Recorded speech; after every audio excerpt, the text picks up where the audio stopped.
नमस्कार दोस्तों, welcome back to our YouTube channel. आज की वीडियो में हम लोग पढ़ने जा रहे हैं एरिक एरिक्सन का साइको सोशल डेवलपमेंट। तो चलिए शुरुआत करते हैं। तो दोस्तों, क्या आपने कभी सोचा है कि why some people grow up confident while others struggle with self doubt? क्यों कुछ लोग सेल्फ कॉन्फिडेंस से भरे हुए होते हैं जबकि वहीं पे कुछ लोग सेल्फ डाउट करते ही रहते हैं, करते ही जाते हैं? ऐसा क्यों होता है? क्या आपने कभी सोचा है? क्या आपने कभी सोचा है कि why adolescence is full of identity confusion, और why some older adults feel fulfilled while others regret their lives? कुछ बूढ़े अपने जीवन को लेकर खुश होते हैं कि उन्होंने अपने पास्ट में जो भी किया उसको लेकर खुश होते हैं। वहीं पे कुछ ऐसे भी लोग होते हैं जो बहुत ही पछताते हैं कि मैंने क्या किया अपने काम को लेकर। तो psychologist Erik Erikson believe that our personality develops through social experiences across the entire life span. जो एरिक एरिक्सन थे, उनका मानना था कि हम लोग का पर्सनालिटी जो है वो सोशल एक्सपीरियंस के द्वारा जीवन भर क्या होता है, डेवलप होते रहता है। और इसीलिए वो 8 stages of psycho social development दिए हैं। तो और हर एक स्टेज जो है, आठों स्टेज में जो हर एक स्टेज है वो एक साइकोलॉजिकल कॉन्फ्लिक्ट को रिप्रेजेंट करता है। तो चलिए, लेट्स एक्सप्लोर दी स्टेजेस। पहला स्टेज है, सबसे पहले ये जान लेते हैं कि एरिक एरिक्सन का थ्योरी क्या कहता है। Erik Erikson believed that personality developed from birth to old age. Erikson का मानना था कि पर्सनालिटी जो है बर्थ से लेकर ओल्ड एज तक डेवलप होता है। आप हम पैदा होने से लेकर बूढ़ा होने तक ये पर्सनालिटी हम लोग का डेवलप होते रहता है। इच स्टेज है साइकोलॉजिकल कन्फ्लिक्ट। हर स्टेज में, यानी कि इसका जो 8 स्टेज दिए हैं ये, तो हर उसके हर स्टेज में एक साइकोलॉजिकल कन्फ्लिक्ट होता है। Successfully resolving the conflict leads to healthy personality development. और अगर ये साइकोलॉजिकल कॉन्फ्लिक्ट को कोई सक्सेसफुली रिजॉल्व कर लेता है, सॉल्व कर लेता है, तो वो हेल्दी पर्सनालिटी डेवलपमेंट में डेवलप होता है। और फेलियर कैन क्रिएट इमोशनल और सोशल प्रॉब्लम्स। और वही अगर साइकोलॉजिकल कॉन्फ्लिक्ट को रिजॉल्व करने में अगर फेल हो जाता है, तो इमोशनल और सोशल प्रॉब्लम्स पैदा हो जाते हैं। Now let's break down the 8 stages of development. पहला है trust versus mistrust. Trust versus mistrust, इसका टाइम पीरियड है 0 से लेकर 1 साल तक। और एज जो है वो है इन्फेंसी, मतलब नवजात जो शिशु होता है। इस स्टेज में babies depend entirely on care givers. जो बच्चे होते हैं वो केयर गिवर्स पर पूरी तरह से 100% क्या होते हैं, डिपेंडेंट होते हैं, निर्भर रहते हैं। If care givers provide care and reliability, the child develop trust. और अगर जो केयर गिवर होता है चाइल्ड का, अगर वो उस बच्चे को लव दे, केयर करे, उसका उसके प्रति रिलायबल रहे, तो बच्चे के अंदर ट्रस्ट डेवलप होता है, एक भरोसा डेवलप होता है अपने केयर गिवर के प्रति। But if care is inconsistent or neglectful, the child develops mistrust. और वहीं उसके अपोजिट, अगर केयर गिवर नेग्लेक्टफुल हो जाता है, तो चाइल्ड का भरोसा नहीं बन पाता है, चाइल्ड जो है मिसट्रस्ट डेवलप कर लेता है। और इस स्टेज का जो आउटकम होता है वो होता है होप, यानी कि आशा। दूसरा स्टेज है autonomy versus shame and doubt. यहाँ इसका एज होता है टॉडलर। यहाँ पे चिल्ड्रेन स्टार्ट्स बिकमिंग इंडिपेंडेंट। इस इस स्टेज में जो बच्चे होते हैं वो इंडिपेंडेंट होना शुरू कर देते हैं। या इस स्टेज में बच्चे चलना सीखते हैं, बोलना सीखते हैं, और अपना पसंद बनाना सीख जाते हैं कि उसको क्या पसंद है और क्या पसंद नहीं है। If parents encourages independence, children develop confidence. अगर पेरेंट जो होते हैं वो बच्चा का इंडिपेंडेंस को क्या करे, सपोर्ट करे, डेवलप करे, तो वहां पे चाइल्ड क्या होता है, चाइल्ड के अंदर कॉन्फिडेंस डेवलप होता है। But if there are constantly criticized, they develop shame. और अगर उसके इंडिपेंडेंसी को उसके पेरेंट के द्वारा अगर क्रिटिसाइज किया जाता है, तो बच्चे के अंदर क्या डेवलप हो जाता है, सेम डेवलप हो जाता है, शर्म डेवलप हो जाता है। और इस स्टेज का जो आउटकम होता है वो होता है विल पावर। अब तीसरा स्टेज है इनिशिएटिव वर्सेस गिल्ट। इसका जो एज लिमिट, एज स्पेन होता है 3 से 6 ईयर होता है। और इसका जो एज होता है वो होता है प्री स्कूल।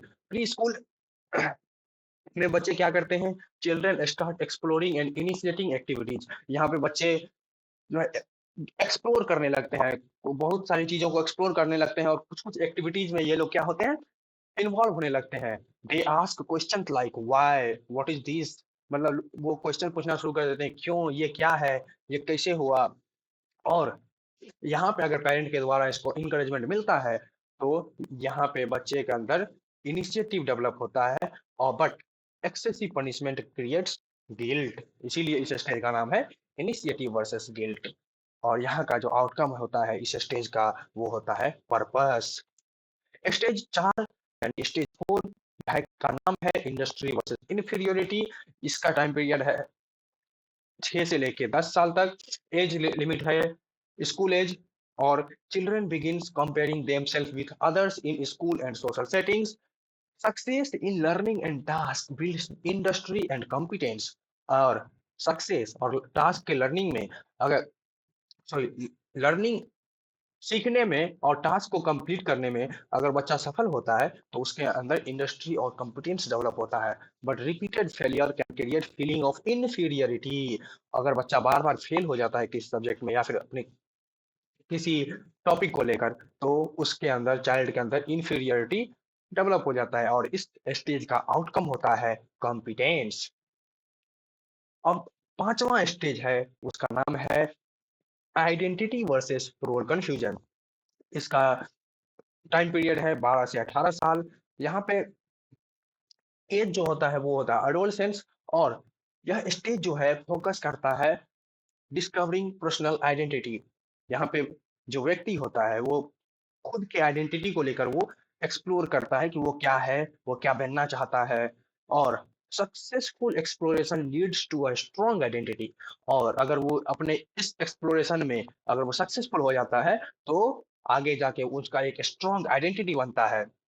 और यहाँ पे टीनेजर्स जो होते हैं वो क्वेश्चन पूछते हैं, किस टाइप के क्वेश्चन पूछते हैं कि who am I, what do I want to become, मैं कौन हूँ और मैं क्या बनना चाहता हूँ।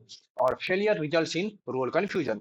और अगर अच्छे से डेवलप नहीं हुआ आइडेंटिटी तो वहां पे रोल कंफ्यूजन हो जाता है, उसको पता ही नहीं रहता है कि मैं कौन हूँ और मैं क्या बनना चाहता हूँ। और इस स्टेज का आउटकम होता है फिडेलिटी। स्टेज 6 जिसका नाम है इंटीमेसी वर्सेस आइसोलेशन। इसका टाइम पीरियड है 18 से 40 साल और एज भी उसका सेम है 18 से 40 साल। This stage focuses on developing deep committed relationship. और ये स्टेज जो होता है बहुत ही क्रूशियल स्टेज होता है। इस स्टेज में जो इंडिविजुअल होता है, जो पर्सन होता है, वो डीप और कमिटेड रिलेशनशिप पे फोकस करता है। Young adults seek deep relationship and emotional connection. और अगर इस स्टेज में कोई सफल हो जाता है तो वो डीप इमोशनल कनेक्शन सामने वाले से बिल्ड कर पाता है। और फेलियर जो होता है वो आइसोलेशन और लोनलीनेस में क्या हो सकता है, बदल सकता है। अगर अच्छे से इस स्टेज के साथ डील ना किया जाए तो व्यक्ति क्या हो जाएगा, आइसोलेट हो जाएगा और लोनलीनेस फील करेगा।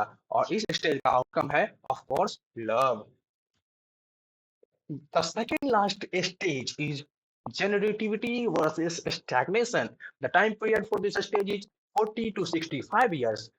This stage focuses on contributing, means that in this stage person is starting to thinking about their next generation, then that they focuses on raising their children, career achievements and helping others because they have successfully developed all previous 6 stages. Adults focuses on contributing to society, and if failure leads to stagnation and self-observation, and outcome of this stage is care. And our last stage is integrity versus disappear. The time period for this stage is old age to 65 plus year.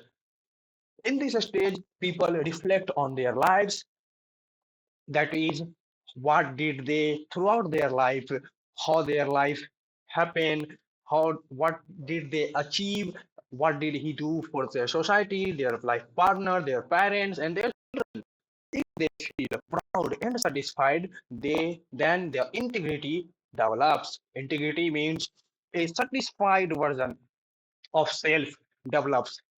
And fulfillment also develops. Example of well-being, well-lived life, meaningful relationship, contribution to community and continued learning. And if failure happened to this stage, then the individual develop and regret their life choices, they feel despair.